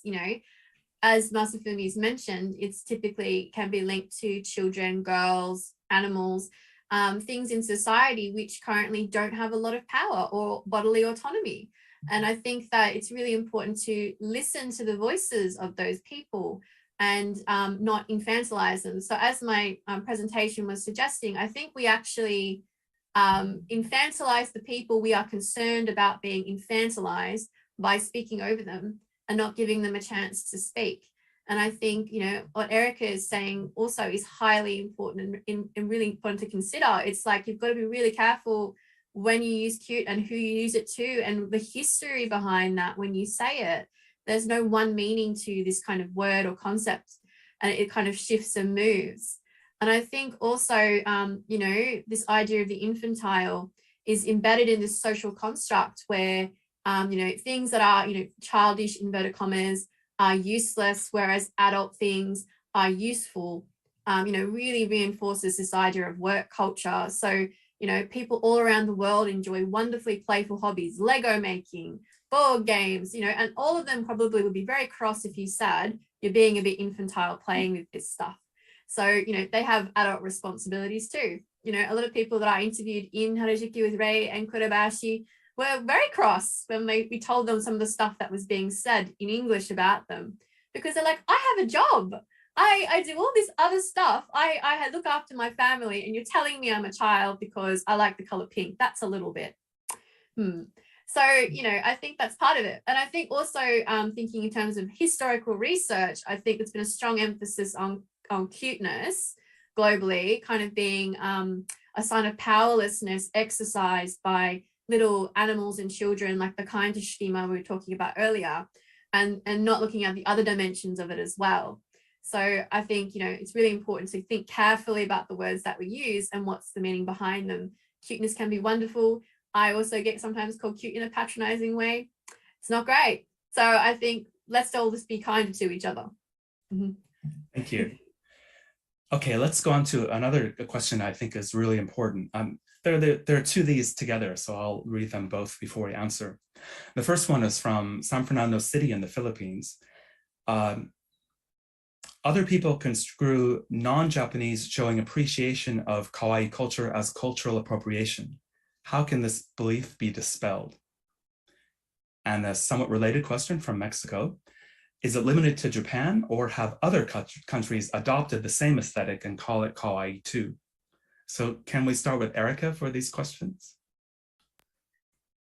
So first of all, I would say that, at least from my perspective, and these are very complex questions and ones that we all together need to keep talking about. But from my perspective, I'm definitely not saying that people who are not Japanese cannot enjoy kawaii culture. I do think kawaii culture should be something that everyone can appreciate, and the line between appreciation and appropriation is always something that we need to be thinking about. As far as how cultural appropriation is usually understood, it's a way in which a majority group takes something from a minority culture in ways that are demeaning or stereotyping. And I do think in some ways that this form of, that happens usually in forms of like popular culture and stuff, can be repeating kinds of attitudes that actually have really long histories in imperialism, and attitudes where people from imperialist countries could go and just take different things from different cultures and feel like they could have ownership of that. So it's a very sensitive thing, and I think it's important to realize and listen carefully when people tell you that they feel that you are appropriating their culture. For example, like to take the example of Gwen Stefani's Harajiku Girls, we can see with that the way that she centers herself as the kind of star of this, and then uses 4 different women as in ways that, I am critical of it. There's ways that maybe we can redeem it, but I do find it kind of like she's treating them as props, interchangeable, and reducing kawaii culture from the kind of wealth of different forms that it takes into something that very much reflects to me a stereotyped idea. And this was just one stage in her different kinds of stages she's been through in her career, yet she's profited off of it immensely when there are other kawaii fashion creators who struggle to make a living and make their art. And so I think when we're thinking about appropriation, we're thinking about power and those kinds of differences and the kind of entitlement that certain people can feel to take from cultures that are not their own. So it's not that we can't have cultural exchanges of different kinds, but that we always need to be thinking about the kinds of power that are involved. And one last thing I would say is that I've been really interested in how different marginalized communities in the US, including disabled young people, queer young people, feel a lot of interest in and attachment to kawaii, which I can very much relate to. And I think that that's important and I honor that, but it still is important to think about these questions of appropriation, even in those contexts, because just because you hold one form of marginalized identity doesn't give you entitlement to another one. And so it's something we always need to be thinking about. Thank you. Those are really good points. Masafumi, do you have anything to add? I think most already said, but I think I really agree with what Erica said, that we sort of need to show a bit of respect when you want to use some cultural elements from other cultures. And also kawaii is, for many people in Japan, it's like an adjective as well. So it's totally fine for for anyone who's outside Japan to use it for non-Japanese cultures, I think. Great. I just want to say a few words. I sometimes teach about cultural appropriation in my university classes in Japan. And at first, the students, that term is not really in circulation much here. So the students don't really know about it at first, but they get it pretty quickly when I present examples and show them what's going on. And it occurred to me that when I teach in this issue, I use something very close to the 4 categories that Meg has already introduced: audience, intent, consent, and respect. So I would like to turn this question over to Meg. Now, what do you think? Thanks. Well, I agree with what everybody's been saying. I think absolutely, cultural appropriation is never over. It's something that's going to be continuously engaged with carefully, with careful critical reflection.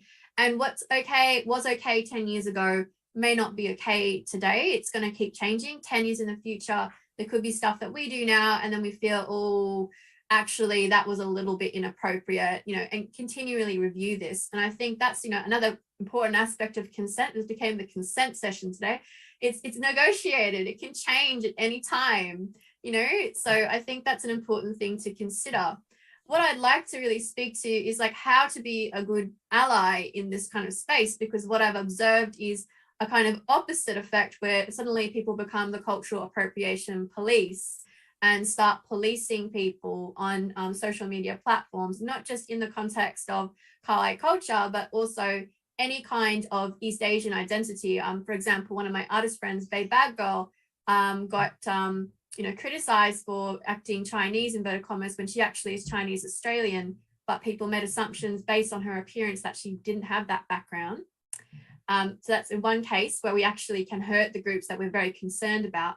But then also specifically speaking to kawaii culture, there was an incident last year where a person of color on TikTok had used the hashtag kawaii to describe her cosplay outfit, and basically got absolutely slammed on TikTok by people commenting saying she was culturally appropriating, she was stealing. None of these people particularly identified as Japanese.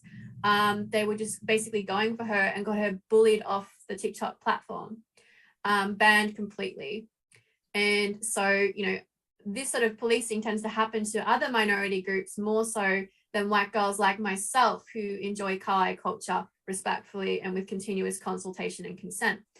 I think it's really important to think about how we can enjoy kawaii peacefully. So I told Haruka Korebashi about this, and she actually made a TikTok video that said, kawaii is for everyone in this context. I give permission. It's for everyone to celebrate together and enjoy. It's part of a transcultural exchange.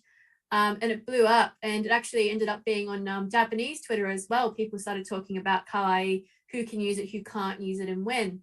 So that's a little anecdote of a very long affair. It became quite involved. But, in short, we need to be also really careful and consultative when we start doing this. It doesn't mean we become the police. It just means we need to critically engage and reflect and start with ourselves first, okay? And then start talking to other people about why they're engaging with these particular concepts, rather than trying to become like a white savior figure. But thank you so much, everyone, for your fantastic answers for this question. Thank you. All right, I do have another question. It's a series of 3 questions, all on very similar topics, and this might be the last one we have time for, but I'm not quite sure. So the first question is from Bandung, Indonesia, and it's, how did kawaii culture become accepted outside of Japan?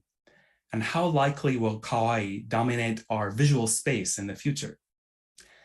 The second related question is from Quezon City in the Philippines. What's the future of kawaii culture?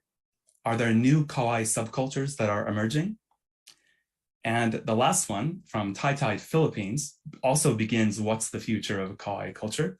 And then continues, how will new technologies affect it, if at all? So maybe I'll begin with this one. And I thought of 2 new applications of technology to kawaii, which are both being done by big companies. One of them is Sony's robot dog, the Aibo. There's a new generation of Aibo that's just been released. And this time they paid more attention to the cute aspects of the Aibo. When Sony first released the Aibo, which was, I can't remember the date now, 20 years ago, maybe, they thought people would like it because it was a robot, and they thought they'd be fascinated by the advanced technology. But the way people used the Aibo was to concentrate on its cute elements, like the way it could dance and things like that. So with the new Aibo, they supercharged the cuteness. And the second example I want to give is maybe something people are not familiar with. It's called the Lovot, L-O-V-O-T. It's a combination of love and robot. And it's about the size of a toddler. It doesn't talk. Aibo doesn't talk either. They just make cute sounds. A Lovot's got kind of flipper-like arms. You can pick it up and hold it like a baby, or go around the room on wheels. And it's only intended to be loved. It has no other purpose. It's not a digital assistant. It can't do anything. But the company's really invested a lot of money in this, and is thinking that people will be able to have an effective attachment to it, that they'll be able to love this robot, just like Sony is thinking with the Aibo. So I think that really depends on the person. I mean, for myself, I have a cat, so I have something small and furry I can love. So a Lovot is not so attractive to me. But not everyone can take care of animals. Not everyone's allowed to have animals in their house. So these things might be very attractive to them. But I should also mention that these things are full of sensors and cameras. They know the location of every room in your house, so they can move around. They know everything that's going on. They're constantly recording and uploading information to the cloud. So from a surveillance perspective, this is something we have to think about. Cute things can kind of sneak in under our radar, and we enjoy them because they're cute, but we don't always think about the implications and their other hidden abilities. Okay, so that's my answer to this question. Why don't we go on to Erica next? So I did see a Lavot or Lavapo, and it was so cute. I cried. But yeah, it was fascinating to see how it was manufactured to just elicit that response, and it definitely did that for me. I guess I'll say though a little bit about the first question, how did it become accepted outside of Japan? I talked about this a little bit in my presentation, but one thing I think is interesting is that a lot of the initial spread of Japanese popular culture, kind of predated the Cool Japan campaign, came in the form of characters who were mukokuseki, or had that element of like statelessness to them. So they did not carry a distinct odor of being Japaneseness or being Japanese. And so when they came to the places like the US, a lot of people didn't even realize that they were Japanese. And so when I talk to a lot of my students in places like Wisconsin, they will tell me that they had no idea that Hello Kitty was Japanese. They had no idea that Pikachu was Japanese, because these were not presented in ways that were specifically supposed to carry that, especially when I was growing up in the 90s. People in the US did not like Japan very much, generally speaking. And so I would say that something that's part of the initial story of how it came, even before we see things like the Cool Japan campaign. But then as far as where it's going, I'm really excited to see where it's going. I do think now that Kawaii has a lot of purchase in the US as something that carries an appeal specifically because it's Japanese, we'll see a lot of different transformations of Kawaii, where now people from outside of Japan are participating and creating Kawaii. Whether you can call it that or not is up for debate. But I do think that there is so much global fluidity, and it's going to be really fascinating to see. And I also definitely agree with the impact of technology and how these ideas of soft power are being complicated as technologies, things like robots, are technologies that are also used in war and used in policing and so forth. And so there's a lot of actually movement between soft power and hard power. And that's something I think we can all think about going forward. Thank you for that. Masafumi, what's the future of Kawaii? I'm not 100% sure about the future, but I can sort of add a little bit about how Kawaii was accepted outside Japan, which is the first question, particularly in Australian context. And it also sort of goes back to what we talked about before, but particularly, excuse me, particularly in the late 1990s to early 2000s, sort of like maturity was really sort of valued in places like Australia. So if you look at like pop cultures and all these female pop stars sort of emphasize their maturity, even though they were like much young. And some of the people in Australia were not very happy with that or didn't feel comfortable with that. And the introduction of like anime and manga sort of started giving them sort of like alternatives to what mainstream Western cultures gave them. And it also sort of like was accelerated through the introduction of internet, for example. So like a new technology at the time.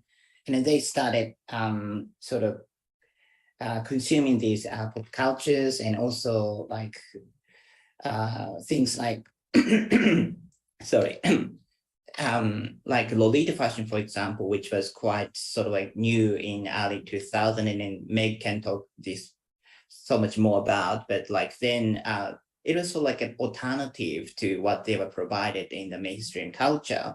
And that's why sort of like a Kawaii was started being accepted in places like Australia, I think. Great, thank you very much. And let's end with Meg then. Sure. Yeah, thank you so much, guys. I love the robot talk. That's what my new project looks at, cute but evil robots. But, you know, in the context of Harajuku fashion, I think that the internet as a form of technology has played a key role.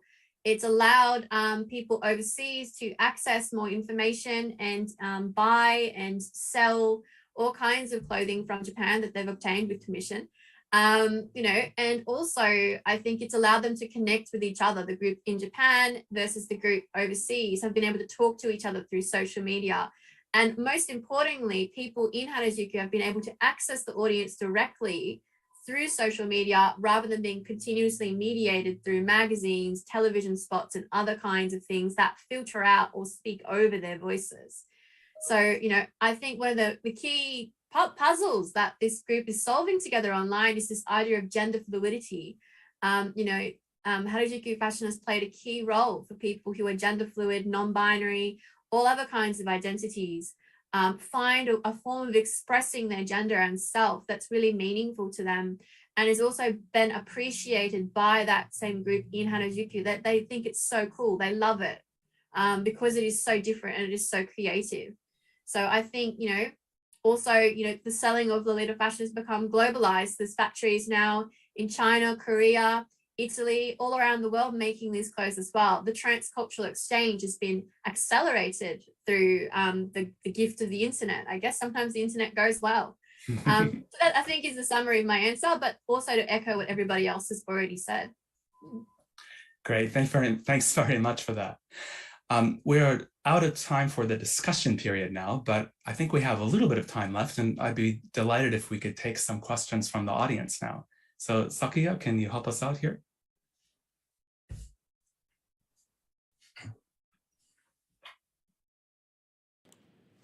Hi, I'm back. So now I would like to pick some questions from the live audiences.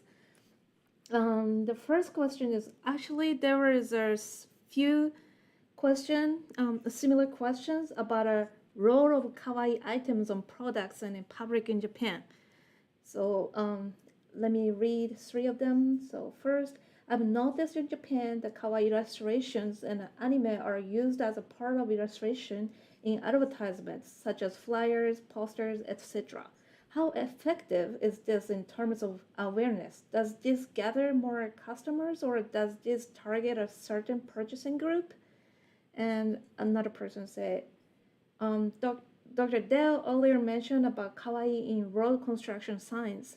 It does work as a attention grabber, but wouldn't using kawaii lessen the dangerous factor and make people less cautious? And third one is third one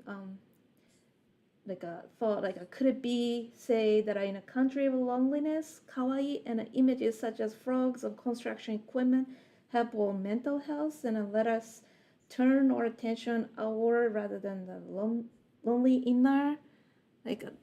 That's what he or she thought. Yeah. How do you think? Oh yeah, those are really good questions. Maybe let me just address them briefly. I think the last point is really interesting, that if you see cute things around you, it does kind of bring you out of yourself, or at least gives you the chance to do that, and can help change your mood. And as for the second question, this idea of using cuteness in a setting like road construction barriers is what sociologist or anthropologist Brian McVeigh has called authority cuteness. And it means when institutions that have authority use kawaii to soften that authority. And the road construction barriers kind of work that way, because usually if you see a road construction barrier, you know, it's telling you that you can't go somewhere, you can't do this. So it makes you, you know, it's a little bit of an unpleasant moment. But if you see something that's cute, it's still warning you. I mean, it's physically stopping you from going in. But at the same time, it's giving you something. It's giving you the effective reaction of kawaii. So I think the idea is that people will feel a little bit more comfortable and still obey the rules. They'll feel more comfortable about obeying the rules. And the first question is really interesting too, but maybe I'll throw that and the other ones out to everyone else. So who would like to talk next? I'll just say really quickly about the question about mental health, I think, is really important and very significant to the way people all around the world are consuming kawaii these days. And some of it overlaps, at least from my perspective, with the EFK kind of style that is focused on healing and these kinds of small little things that you can consume in a way that allows you to momentarily escape something that might feel alienating or overwhelming during in this world where we all, or so many of us, feel so much pressure to constantly be working. So it gives you that momentary relief. And so I do think cuteness has a lot of potential in that area. Meg or Masafuni, how would you like to add to this discussion? Okay. Yeah, so I agree with this idea of the healing affect. I use mentally restorative because it doesn't actually have physical health benefits that we can prove like medicine.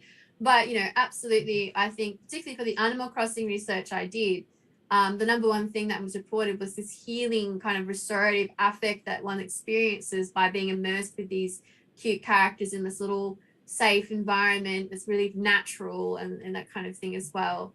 So I think that absolutely, I think loneliness, precarity, uncertainty, all of these things can be motivations for people to enjoy Kawaii culture. And I think that's one of the wonderful gifts that it can offer. It doesn't solve the problems that create the precarity or the uncertainty in the first place, but it can at least give us some temporary relief so we can then go back to the business of trying to stop that stuff. But, you know, that's my understanding. And Masafumi, do you have anything to add?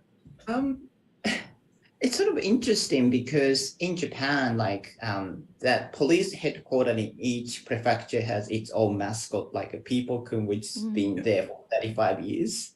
So I think I really understand this idea of like using kawaii characters or products might diminish the sense of danger, but also probably it's sort of like if you live in Japan for quite some time, then you sort of like get used to this sort of like having kawaii mascot or object to promote the sense of danger and everything, because they are so embedded in our culture. So I think that's what it is, I believe.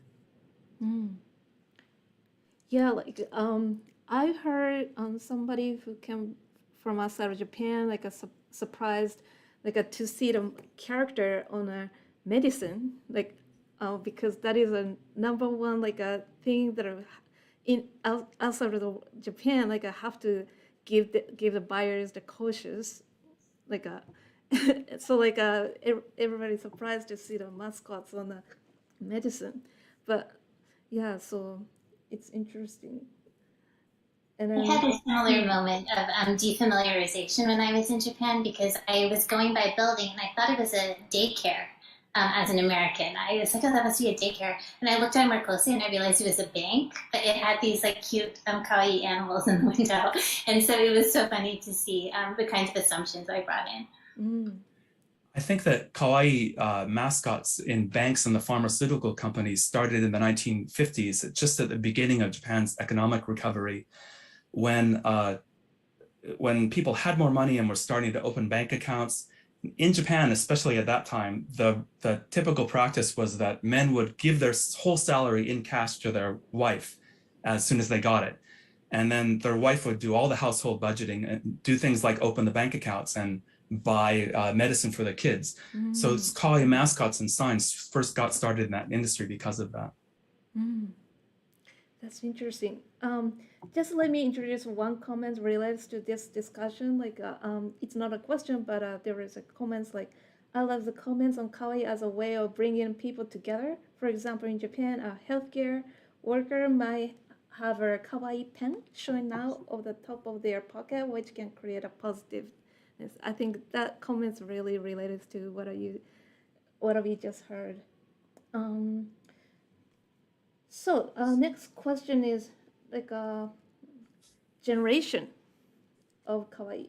So could you talk a little bit about how the older and a younger generations view kawaii? Is there commonality? Oh, that's interesting. Who would like to tackle this question?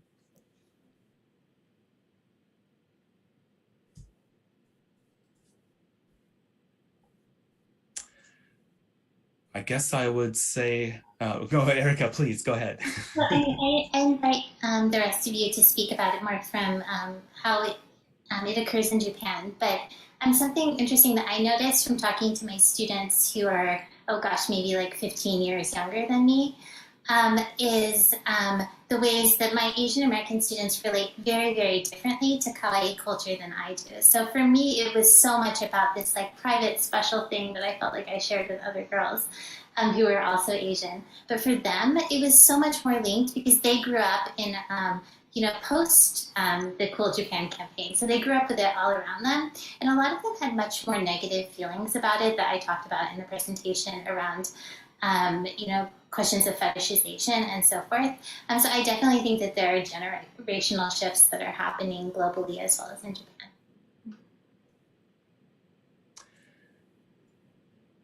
I think it's really like sweet. Sorry, I was just going to interject with my story. like some older generations don't like kawaii and they don't like kawaii fashion. They think it's weird. That's fine. But there are older generations that love it as well. You know, internationally, some of the most staunch advocates and supporters of cute fashion are grandmas. Oh, you look so lovely. But also, you know, in the context of Harajiku, there are grandmothers and mothers helping their daughters make and sew and consume the clothing, taking the photos. There's like a lot of supportive older people as well who you just want to support the creativity of their grandchildren, their daughters. So, you know, I think there's also a really like nice sharing intergenerational love of it, you know, because at their time they may have consumed Pink House or, you know, enjoyed shoujo manga or a range of other texts, and they're delighted that their little one has a similar interest. He's not so little because they're an adult now, but you know. I think you're right, though, that in general, the older generation is not really the kawaii generation. I gave a lecture once at a community center to a group of retired people in Japan several years ago on, you know, kawaii and cute culture. And afterwards they said, well, one of the comments is, and I have to preface this by saying retired people in Japan are pretty direct. So afterwards they're like, well, we are interested in seeing why this is happening now, but we're not really into kawaii. So for them, it kind of passed them by. I think it's the retired people now, but younger generations, yes. I think it's also sort of interesting that some people say, particularly girls in primary school to like junior high school, they don't really like kawaii stuff because they are sort of so surrounded by kawaii culture in their like a kindergarten ages, and then they started thinking that, oh, something more stylish is better, and so they sort of not prefer to use like the color pink, for example. And then like those people in their 50s, for example, like they were so brought up into the 1980s kawaii culture, so they have so much more appreciation of anything kawaii still. That's like one idea that I heard. Okay. So next question. So about a combination, like a actually this is two mix of the two questions. I want to ask what are the speakers' opinion on people or artists using kawaii as a medium to express or discuss heavy topics like mental health or etc. And what are your opinions on the combination of kawaii and horror? Scary. Why do you think it is still appealing to audiences despite them being opposites?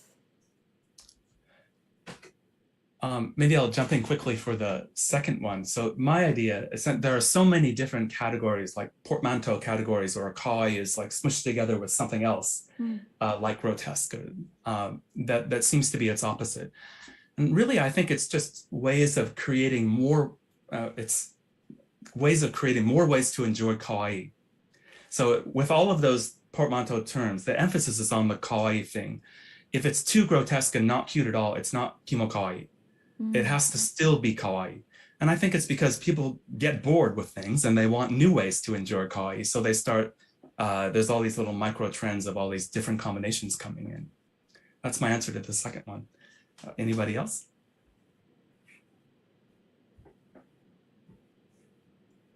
I love it. I think it's absolutely delightful. One of my favorite things on this world is taking something cute and then transforming it into something horrific, because I think it's funny. You know, but I think also people using it to explore very serious mental health issues, it's a very important text and media for them. So I think, you know, I think it's a really interesting tool to think through social issues in a way that feels kind of playful, safe, perhaps more safe than being very specific and direct about the issues that they're experiencing.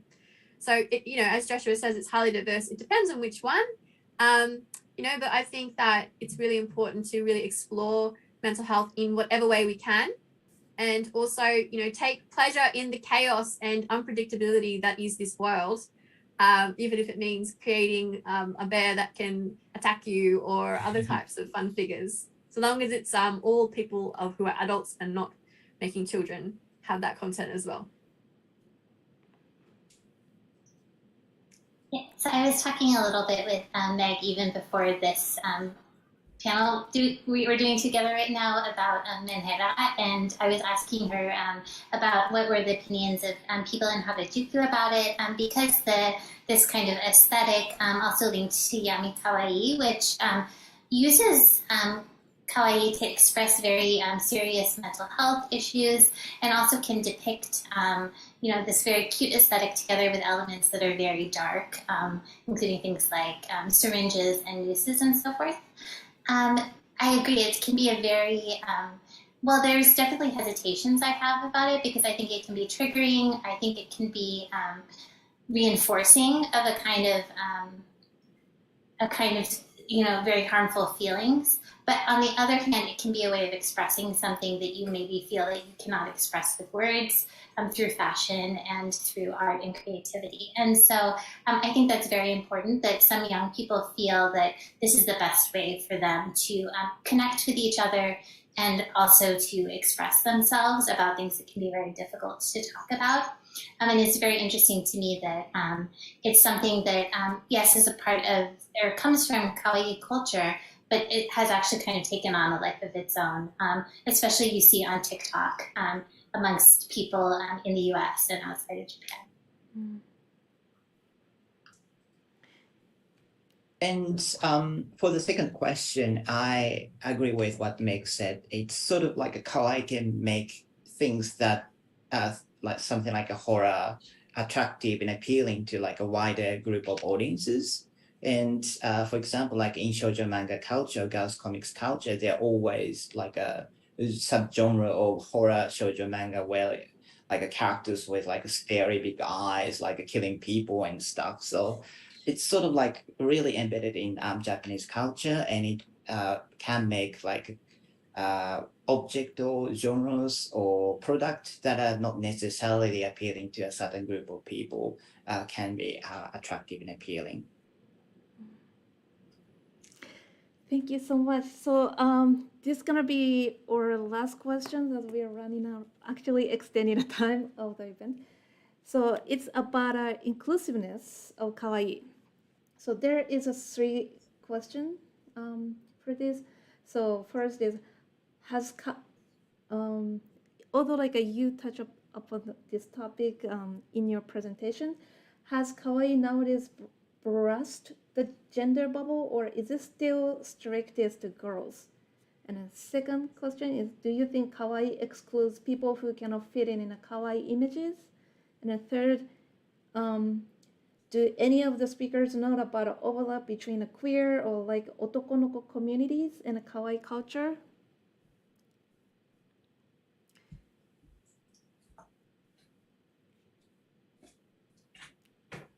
Feel like I've been answering first a lot.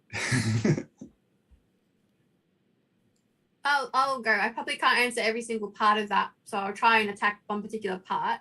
So I think the issue of inclusion is an important one. And I think alternative communities play a key role in facilitating that inclusion. Very often people who are drawn to these communities are at the fringes of society, and they feel that they don't fit in, and they want somewhere to belong and to feel that they're loved and accepted for who they are. And I think that Kawaii can play a really powerful role in that. And I think in particular in the Harajuku context, girls that feel they can't be mainstream Kawaii for whatever beauty expectations or reasons identify with this other group because it's, more plus size accepting in the Japanese context. The sizes are highly elastic and stretchy. And there's also a community of girls who make their own clothes. If they don't fit, they share patterns with each other and how to adapt them. And I feel that also there's a lot of people who feel that it's a safe space to express their concerns or ideas as well. So I think it plays an inclusive role, but this is our alternative Kawaii inside of a bigger Kawaii mainstream norm as well. So that's my contribution to that 3-pointed question. Maybe someone else wants to add another part.